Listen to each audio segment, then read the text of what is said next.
ಆದೇಶ ಕೊಡಿಸಿದ್ದಾರು ಭಾರತೀಯ ಜನತಾ ಪಕ್ಷದ ಕಾರ್ಯಕರ್ತರು. ನಾವು ಸಡ್ಡು ಹೊಡೆದ ಪರಿಣಾಮವಾಗಿ ಸರ್ಕಾರಕ್ಕೆ ಮೂಗು ಹಿಡಿದದ್ದು ನಾವು. ಆ ಕಾರಣಕ್ಕೆ ಇವತ್ತು ಉಚಿತವಿಲ್ಲ ಖಚಿತವಿಲ್ಲ ಅನ್ನುವಂಥ ಮಟ್ಟಕ್ಕೆ ಬಂದಿದೆ. ನಾನು ಕೇಳ್ತೇನೆ ಸಿದ್ದರಾಮಯ್ಯನವರಿಗೆ, ಗೃಹಲಕ್ಷ್ಮಿ ಗೃಹಲಕ್ಷ್ಮಿ ಗೃಹಲಕ್ಷ್ಮಿ ಅಂತೀರಲ್ಲ ನೀವು. ಗೃಹಲಕ್ಷ್ಮಿ ಇನ್ನೂ ಕೂಡ ಕರ್ನಾಟಕ ರಾಜ್ಯದ 10.5 ಲಕ್ಷ ಕುಟುಂಬದ ಮಹಿಳೆಯರಿಗೆ ಬಂದಿಲ್ಲ, ಪ್ರಥಮ ಕಂತೇ ಬಂದಿಲ್ಲ. ವಿಧಾನಸಭೆ ಚುನಾವಣೆ ಬಂದ ಕೂಡಲೇ, ಪಾರ್ಲಿಮೆಂಟ್ ಚುನಾವಣೆ ಬಂದ ಕೂಡಲೇ 3 ತಿಂಗಳು ದೊಟ್ಟೆ ಹಾಕಿಬಿಡುದು. ಯಾಕೆ? ಚುನಾವಣೆ ಬಂತು. ಇನ್ನು ನಿಮ್ಮದು ಜಿಲ್ಲಾ ಪಂಚಾಯತ್ ಚುನಾವಣೆಯವರಿಗಿಲ್ಲ ಈಗ ಗೃಹಲಕ್ಷ್ಮಿ. ಜಿಲ್ಲಾ ಪಂಚಾಯತ್ ತಾಲೂಕು ಪಂಚಾಯತ್ ಚುನಾವಣೆಗೆ ನಾಳೆ ಮತದಾನ ಆದರೆ ಇವತ್ತು ಅವ್ರ ಖಾತೆಗೆ ಬಂದುಬಿಡುತ್ತೆ. ಅಂದರೆ ಮತ ಗಳಿಸುವುದಕ್ಕೋಸ್ಕರ ಮಾಡುವಂಥ ವ್ಯವಸ್ಥೆಗಳನ್ನು ಬಿಟ್ಟರೆ ಈ ಸರ್ಕಾರ ಮುಂದುವರೆದಿದ್ದನ್ನು ಯೋಚನೆ ಮಾಡ್ತದೆ ಅನ್ನುವಂಥ ಭಾವನೆಗಳಿಲ್ಲ. ಒಂದು ವೇಳೆ ಗೃಹಲಕ್ಷ್ಮಿ ತಗೊಂಡು ನೆಮ್ಮದಿಗಿದ್ದಾರೆ ಅಂತ ಹೇಳ್ತೀರಲ್ಲ ನೀವು, ಜನ ಊರು ಬಿಟ್ಟು ಯಾಕೆ ಹೋಗ್ತಾ ಇದ್ದಾರೆ ಹೇಳಿ? ಊರು ಬಿಟ್ಟು ಜನ ಗೂಳೆ ಹೋಗುವಂಥ ಪರಿಸ್ಥಿತಿ ಇವತ್ತು ನಿರ್ಮಾಣ ಆಗಿದೆ. ಅಜಾಗರೂಕತೆ ಸೃಷ್ಟಿಯಾಗಿದೆ. ನೀವು ಯಾರೋ ಹೇಳಿದ್ರೆ ಯಕ್ಷಗಾನಕ್ಕೆ ತಡೆ ಕೊಟ್ಟರು ಅಂತ ಹೇಳಿ. ಯಕ್ಷಗಾನ ತಡೆ ಕೊಡಲಿಕ್ಕೆ ಕರ್ನಾಟಕ ಸರ್ಕಾರ ಪೊಲೀಸರನ್ನು ಬಳಸ್ಕೊಳ್ಳುತ್ತೆ. ಉಳ್ಳಾಲದಲ್ಲಿ ಬ್ಯಾಂಕ್ ದರೋಡೆ ಮಾಡಿದವರು ಯಾರಂತಲೇ ಗೊತ್ತಿಲ್ಲ, ಅಂಥ ಪರಿಸ್ಥಿತಿ ನಿರ್ಮಾಣ ಆಗಿದೆ. ಒಂದು ರೀತಿಯಲ್ಲಿ ಬ್ಯಾಂಕ್ ದರೋಡೆ ಮಾಡೋದು ವ್ಯಾಪಕವಾಗಿರುವಂಥ ಪರಿಸ್ಥಿತಿ, ATM ದರೋಡೆ ಮಾಡೋದು ವ್ಯಾಪಕವಾದಂಥ ಪರಿಸ್ಥಿತಿ, ಪೊಲೀಸರ ಹೆದರಿಕೆ ಇಲ್ಲವನ್ನಂಥ ವಾತಾವರಣ ಇವತ್ತು ನಿರ್ಮಾಣ ಆಗಿದೆ.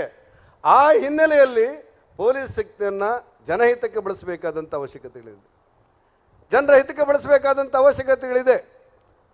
ನಾನು ನಿಮ್ಗೆ ಆಗ್ರಹ ಪಡಿಸ್ತಾ ಇರೋದು, ಸಿದ್ದರಾಮಯ್ಯನವರು DKಶಿ ಅವರು ಮೊನ್ನೆ ಮಾತಾಡ್ತಾ ಹೇಳ್ತಾ ಇರೋದನ್ನು ಕಂಡೆ, ಕರ್ನಾಟಕದಲ್ಲಿರುವಂಥ ಸಂಸದರು ನಮ್ಮ ನೆರವಿಗೆ ಬರಬೇಕು ಅಂತೇಳಿ. ನಾನು ಕೇಳ್ತಾ ಇದ್ದೇನೆ, ಕೇಂದ್ರ ಸರ್ಕಾರದ ಯಾವ ಯೋಜನೆಯನ್ನು ಅನುಷ್ಠಾನಕ್ಕೆ ಮಾಡ್ಲಿಕ್ಕೆ ಬಿಡ್ತಾ ಇದ್ದೀರಿ ನೀವು? ನರೇಂದ್ರ ಮೋದಿ ಅವರ ಸರ್ಕಾರ ಇಡೀ ಭಾರತ ದೇಶಕ್ಕೆ ಆಯುಷ್ಮಾನ್ ಭಾರತನ್ನು ತಗೊಂಡು ಬಂತು.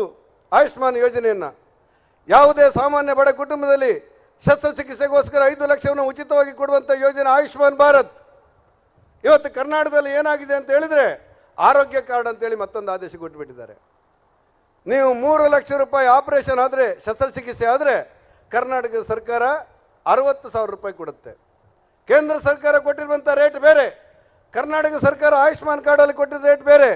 ಆ ಕಾರಣಕ್ಕೆ KMCಗೆ ಸೇರಿಸಿದ್ರೆ ಆಸ್ಪತ್ರೆಯವರು ಹೇಳ್ತಾರೆ ಬೆಡ್ ಇಲ್ಲ ಅಂತೇಳಿ. ಯಾಕೆ ಬೆಡ್ ಇಲ್ಲ ಕೇಳಿದರೆ ದರ ಕಡಿಮೆ ಕೊಡ್ತಾ ಇದ್ದೀರಿ. ಕೇಂದ್ರ ಸರ್ಕಾರ ದಡವನ್ನು ಕೊಡ್ತಾ ಇಲ್ಲ, ರಾಜ್ಯ ಸರ್ಕಾರ ಬೇರೆ ನಿಗದಿ ಮಾಡಿಬಿಟ್ಟಿದೆ.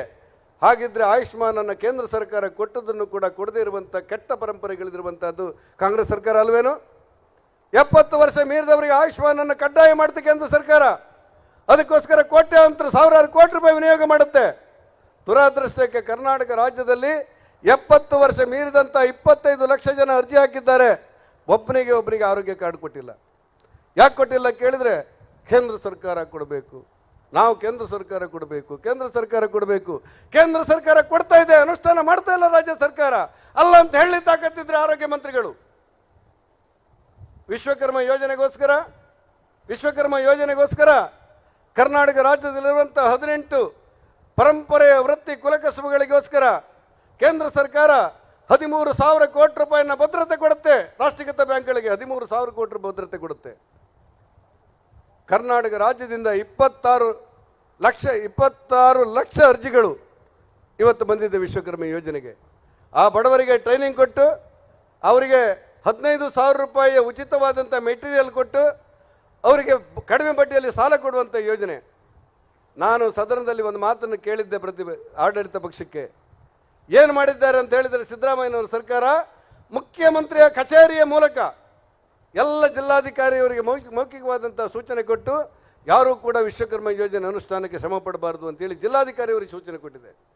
ಜಿಲ್ಲಾಧಿಕಾರಿಯವರು ಅವ್ರ ಜೊತೆಯಲ್ಲೇ ಮಾತಾಡ್ಕೊಳ್ತಾ ಇದ್ದಾರೆ. ರಾಜ್ಯ ಸರ್ಕಾರದ ಮುಖ್ಯಮಂತ್ರಿ ಕಾರ್ಯಾಲಯದಿಂದ ನಮಗೆ ಫೋನ್ ಬಂದಿದೆ, ನಾವು ಹೇಗೆ ಈ ಕಾರ್ಯಕ್ರಮವನ್ನು ಅನುಷ್ಠಾನ ಮಾಡಬೇಕು ಅಂತೇಳಿ. ಜನಹಿತದ ಕಾರ್ಯವನ್ನು ಮಾಡಬೇಕಾಗಿರುವಂಥ ರಾಜ್ಯ ಸರ್ಕಾರ ಬಂದು ಕೇಂದ್ರ ಸರ್ಕಾರದ ಯೋಜನೆಯನ್ನು ಅನುಷ್ಠಾನ ಮಾಡಬೇಡಿ ಅಂತೇಳಿ ಮುಖ್ಯಮಂತ್ರಿಯವರ ಕಚೇರಿಯಿಂದ ಜಿಲ್ಲಾಧಿಕಾರಿಯವರಿಗೆ ಸೂಚನೆ ಹೋದರೆ ಆಡಳಿತವನ್ನು ನಡೆಸೋ ಪರಿಯೇನು? ಜಲಜೀವನ ಯೋಜನೆಗೋಸ್ಕರ ಕೇಂದ್ರ ಸರ್ಕಾರ 72,000 ಕೋಟಿ ರೂಪಾಯಿನ ಕರ್ನಾಟಕ ಕೊಡುತ್ತೆ. 72,000 ಕೋಟಿ ರೂಪಾಯಿನ ಜಂಟಿ ಯೋಜನೆ ಅದು. ಜಲಜೀವನ ಯೋಜನೆ ಅಂತ ಹೇಳಿದ್ರೆ ಸಾಮಾನ್ಯ ಬಡವರ ಮನೆಯಲ್ಲಿ ಶುದ್ಧವಾದಂಥ ಕುಡಿಯುವ ನೀರನ್ನು ಕೊಡುವಂಥ ಒಂದು ಯೋಜನೆ. ಕರ್ನಾಟಕ ಸರ್ಕಾರಕ್ಕೆ ಸ್ಪಂದನವನ್ನು ಕೊಡ್ತಾ ಇಲ್ಲ. ಯಾರ ಮನೆಯಲ್ಲಿ ಶುದ್ಧವಾದ ಕುಡಿಯುವ ನೀರಿನ ಯೋಜನೆ ಬರುತ್ತೆ ಅಂತ ಕೇಳಿದರೆ ಬಹುಶಃ ಕಾರ್ಕಳದಲ್ಲಿ ಸುನೀಲ್ ಕುಮಾರ್ ಪರಿಶ್ರಮದಿಂದ ಬಂದಿರಬಹುದು. ಇತರ ರಾಜ್ಯಗಳಲ್ಲಿ, ಇತರ ಜಿಲ್ಲೆಗಳಲ್ಲಿ ಆ ಕಾರ್ಯಕ್ರಮ ಅನುಷ್ಠಾನ ಆಗ್ತಾ ಇಲ್ಲ. ಕೇಂದ್ರ ಸರ್ಕಾರ ಕೊಟ್ಟಿರುವಂಥ ಯಾವ ಯೋಜನೆಯನ್ನು ಕೂಡ ಅನುಷ್ಠಾನ ಮಾಡದಿರುವಂಥ ಕೆಟ್ಟ ಸರ್ಕಾರದ ಪರಂಪರೆಗೆ ಸಿದ್ದರಾಮಯ್ಯನವರ ಸರ್ಕಾರ ಇಳಿದು ಬಿಟ್ಟಿದೆ. ಆ ಹಿನ್ನೆಲೆಯಲ್ಲಿ ಈ ಪ್ರತಿಭಟನಾ ಕಾರ್ಯಕ್ರಮಕ್ಕೊಂದು ವಿಶೇಷವಾದಂಥ ಅರ್ಥ ಇದೆ. ಮಾತೆತ್ತಿದ್ರೆ ಪರಿಶಿಷ್ಟ ಜಾತಿಯವರ ಬಗ್ಗೆ ನಾವು ಕಾಳಜಿ ಹೊಂದಿದ್ದೇವೆ ಅಂತ ಸಿದ್ದರಾಮಯ್ಯನವರು ಹೇಳ್ತಾರೆ, DKC ಅವರು ಹೇಳ್ತಾರೆ. ನಾನೊಂದು ಮಾತನ್ನು ಕೇಳಬೇಕು ವೇದಿಕೆ ಮೂಲಕ. ಕರ್ನಾಟಕ ರಾಜ್ಯದಲ್ಲಿ 34,000 ಕೋಟಿಯನ್ನು SC STಗೋಸ್ಕರ ವಿನಿಯೋಗ ಮಾಡಲಿಕ್ಕೆ ಅಧಿಕಾರ ಇದೆ. 34,000 ಕೋಟಿ ರೂಪಾಯಿ ಆ ಬಡವರ ಮಕ್ಕಳ ಶಾಲೆಗೋಸ್ಕರ, ಪರಿಶಿಷ್ಟ ಜಾತಿಯವರ ಮನೆಗೋಸ್ಕರ, ಆ ಪರಿಶಿಷ್ಟ ಪಂಗಡದವರ ಬದುಕಿಗೋಸ್ಕರ 34,000 ಕೋಟಿ ರೂಪಾಯಿಯನ್ನು ವಿನಿಯೋಗ ಮಾಡಬೇಕು.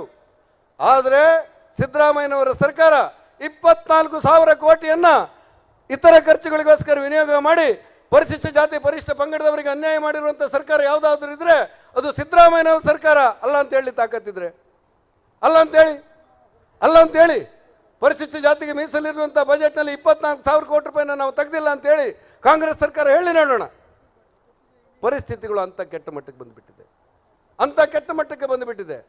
ನಾನು ನಿನ್ನೆ ಭಟ್ಕಳದ ಶಾಸಕ ಮಂಕಾಳು ವೈದ್ಯನಿಗೆ ಅಭಿನಂದನೆ ಹೇಳಿದ್ದೆ. ಯಾಕೆ ಕೇಳಿದರೆ, ಭಾರತೀಯ ಜನತಾ ಪಕ್ಷ ಅಧಿಕಾರದಲ್ಲಿದ್ದಾಗ ಗೋಹತ್ಯೆ ನಿಷೇಧವನ್ನು ಕಾಯ್ದೆಯನ್ನು ಜಾರಿಗೆ ತಂದೆವು. ನಾವು ಕೇಳಬೇಕು, ನಮ್ಮ ಕಾರ್ಯಕರ್ತರೆಲ್ಲ ಗೋಹತ್ಯೆ ನಿಷೇಧ ಕಾಯ್ದೆಯನ್ನು ಜಾರಿಗೆ ತಂದೆವು. ಕರ್ನಾಟಕ ರಾಜ್ಯದ ಪ್ರತಿಪಕ್ಷಗಳ ಪ್ರತಿಭಟನೆಯ ನಡುವೆ, ಕಾಂಗ್ರೆಸ್ ಅವರ ಧರಣಿಯ ನಡುವೆ ಗೋಹತ್ಯೆ ನಿಷೇಧ ಕಾಯ್ದೆಯನ್ನು ಜಾರಿಗೆ ತಂದೆವು. ಆದರೆ ಇವತ್ತು ಗೋವುಗಳ ಹತ್ಯೆ ಮಾಡ್ತಾ ಇರುವಾಗ ಸಿದ್ದರಾಮಯ್ಯ ಸರ್ಕಾರ ಬೆಂಬಲ ಕೊಡ್ತಾ ಬಂತು. ಮಂಕಾಳು ವೈದ್ಯನೇನೋ ಒಂದು ಹೇಳಿಕೆ ಕೊಟ್ಟಿದ್ದಾರೆ, ಗೋಹತ್ಯೆ ಮಾಡಿದವ್ರನ್ನ ಸರ್ಕಲ್ನಲ್ಲಿ ಗುಂಡಿಟ್ಟುಕೊಳ್ತೇವೆ ಅಂತೇಳಿ. ನಾನು ರಾಜಕಾರಣವನ್ನು ಮರೆತು ಮಂಕಾಳು ವೈದ್ಯರಿಗೆ ಅಭಿನಂದನೆಗಳನ್ನು ಸಲ್ಲಿಸ್ತೇನೆ. ಅವರು ಮೀನುಗಾರಿಕಾ ಮಂತ್ರಿ. ನಾನು ಸಿದ್ದರಾಮಯ್ಯನವರಿಗೆ ಆಗ್ರಹ ಪಡಿಸ್ತೇನೆ, ಈ ಮಂಕಾಳು ವೈದ್ಯನನ್ನು ಗೃಹ ಮಂತ್ರಿಯಾಗಿ ನೇಮಕ ಮಾಡಬೇಕು ಅಂತೇಳಿ ಆಗ್ರಹ ಪಡಿಸ್ತೇನೆ. ನಿಮಗೇನಾದರೂ ಶಕ್ತಿ ಇದ್ರೆ, ಸಾಮರ್ಥ್ಯ ಇದ್ರೆ, ಕಾಳಜಿ ಇದ್ರೆ ಮಂಕಾಳು ವೈದ್ಯನನ್ನು ತೆಗೆದು ಗೃಹ ಮಂತ್ರಿ ಮಾಡಬೇಕು ಅಂತ ಆಗ್ರಹ ಪಡಿಸ್ತೇನೆ. ಯಾವ ಪರಿಸ್ಥಿತಿ ಇವತ್ತು ನಿರ್ಮಾಣ ಆಗಿದೆ ಸಿದ್ದರಾಮಯ್ಯನವರ ಸರ್ಕಾರದಲ್ಲಿ ಅಂತ ಹೇಳಿದ್ರೆ, ಹಿಂದೂಗಳು ಬದುಕಲಿಕ್ಕೆ ಆಗದೇ ಇರುವಂಥ ಪರಿಸ್ಥಿತಿ ಇವತ್ತು ನಿರ್ಮಾಣ ಆಗಿಬಿಟ್ಟಿದೆ. ಬಡವರ ಮಕ್ಕಳಿಗೆ, ಹಿಂದುಳಿದವರ ಬಗ್ಗೆ, ಪರಿಶಿಷ್ಟ ಜಾತಿ ಬಗ್ಗೆ, ಪರಿಶಿಷ್ಟ ಪಂಗಡದ ಬಗ್ಗೆ ಇವತ್ತು ಕಾಳಜಿಯ ಮಾತುಗಳನ್ನು ಆಡ್ತಾ ಇರುವಂಥ ಜನ, ಆ ಹಿಂದುಳಿದವರಿಗೆ, ಪರಿಶಿಷ್ಟ ಜಾತಿಯವರಿಗೆ 4 ಲಕ್ಷ ಮನೆಗಳನ್ನು ಕೇಂದ್ರ ಸರ್ಕಾರ ಮಂಜೂರು ಮಾಡಿದೆ. 4 ಲಕ್ಷ ಮನೆಗಳನ್ನು ನಿಮ್ಮ ಕಾರ್ಕಳದಲ್ಲಿರುವಂಥ ಪ್ರತಿಯೊಂದು ಗ್ರಾಮ ಪಂಚಾಯತ್ಗೆ 100ರಿಂದ 150 ಮನೆಗಳು ಬರ್ತಾ ಇದ್ದೆವು. ಆದರೆ ಕರ್ನಾಟಕ ಸರ್ಕಾರ 60,000 ಮನೆಗಳನ್ನು ಮಾಡಲಿಕ್ಕೆ ವಿಫಲಾಗಿದೆ. ಕೇಂದ್ರ ಸರ್ಕಾರ ಮನೆಗಳಿಗೆ ಹಣ ಕೊಡ್ತಾ ಇದೆ, ಕುಡಿಯುವ ನೀರಿಗೆ ಹಣ ಕೊಡ್ತಾ ಇದೆ, ಆರೋಗ್ಯಕ್ಕೆ ಹಣ ಕೊಡ್ತಾ ಇದೆ, ಶಿಕ್ಷಣಕ್ಕೆ ಹಣ ಕೊಡ್ತಾ ಇದೆ, ಪರಿಶಿಷ್ಟ ಜಾತಿ ಪರಿಶಿಷ್ಟ ಪಂಗಡಕ್ಕೆ ಹಣ ಕೊಡ್ತಾ ಇದೆ. ಕರ್ನಾಟಕ ಸರ್ಕಾರ ಕೇಂದ್ರ ಸರ್ಕಾರವನ್ನು ದೂರದಲ್ಲಿ ಪೂರ್ಣ ಆಯುಷ್ಯವನ್ನು ಕಳೀತಾ ಇದೆ. ಹಾಗಾಗಿ ನಾನು ಆಗ್ರಹ ಪಡಿಸ್ತಾ ಇರೋನು, ಭಾರತೀಯ ಜನತಾ ಪಕ್ಷದ ಕಾರ್ಯಕರ್ತರು ಯಾವ ಸಂದರ್ಭದಲ್ಲಿ ಎದೆಗುಂದಬೇಕಾದಂಥ ಅವಶ್ಯಕತೆಗಳಿಲ್ಲ. ಕರ್ನಾಟಕ ರಾಜ್ಯದಲ್ಲೇ ಅತ್ಯಂತ ಚುರುಕಿನ ನಿಷ್ಠಾವಂತರಾದ ಶಾಸಕರಾದ ಸುನೀಲ್ ಕುಮಾರ್ಗೆ ಎಲ್ಲರೂ ಒಟ್ಟಾಗಿ ಬೆಂಬಲ ಕೊಟ್ಟು ಈ ಹೋರಾಟದಲ್ಲಿ ಭಾಗಿಯಾಗಿರುವಂಥ ಎಲ್ಲರಿಗೆ ನಾನು ಅಭಿನಂದನೆಗಳನ್ನು ಸಲ್ಲಿಸಿ, ವೇದಿಕೆಯಲ್ಲಿರುವಂಥ ಕಿರಣ್ ಕೊಡ್ಗೆ ಅವರು ಇವತ್ತು ಕುಂದಾಪುರದಿಂದ ಇಲ್ಲಿ ಬಂದಿದ್ದಾರೆ. ನಮ್ಮ ಮಟ್ಟಾರ್ ರತ್ನಾಕರ್ ಹೆಗಡೆ ಅವರು, ಜಿಲ್ಲಾಧ್ಯಕ್ಷರಾದ ಕಿಶೋರ್ ಕುಮಾರ್ ಅವರು, ಕಿಶೋರ್ ಕುಮಾರ್ ಎಲ್ಲಿದ್ದಾರೆ? ಮಂಡ್ಯ ತೋರ್ತಾ ಉಂಟು. ಹಾಗಾಗಿ ವೇದಿಕೆಯಲ್ಲಿರುವಂಥ ಎಲ್ಲ ಗಣ್ಯರಿಗೆ ಅಭಿನಂದನೆಗಳನ್ನು ಸಲ್ಲಿಸಿ, ಇವತ್ತು ಕಾರ್ಕಳದಿಂದ ಪ್ರಾರಂಭವಾದಂಥ ಹೋರಾಟ ಇಡೀ ಕರ್ನಾಟಕದ 224 ವಿಧಾನಸಭಾ ಕ್ಷೇತ್ರಕ್ಕೆ ಹಮ್ಮಿಕೊಳ್ಳಲಿಕ್ಕೆ ಎಲ್ಲ ಯೋಜನೆಯನ್ನು ರೂಪಿಸ್ತೇವೆ ಎನ್ನುವಂಥ ಮಾತು ಹೇಳಿ ಈ ಕಾರ್ಯಕ್ರಮಕ್ಕೆ, ಹೋರಾಟಕ್ಕೆ ಶುಭ ಕೋರ್ತೇನೆ. ನಮಸ್ಕಾರ, ಧನ್ಯವಾದ.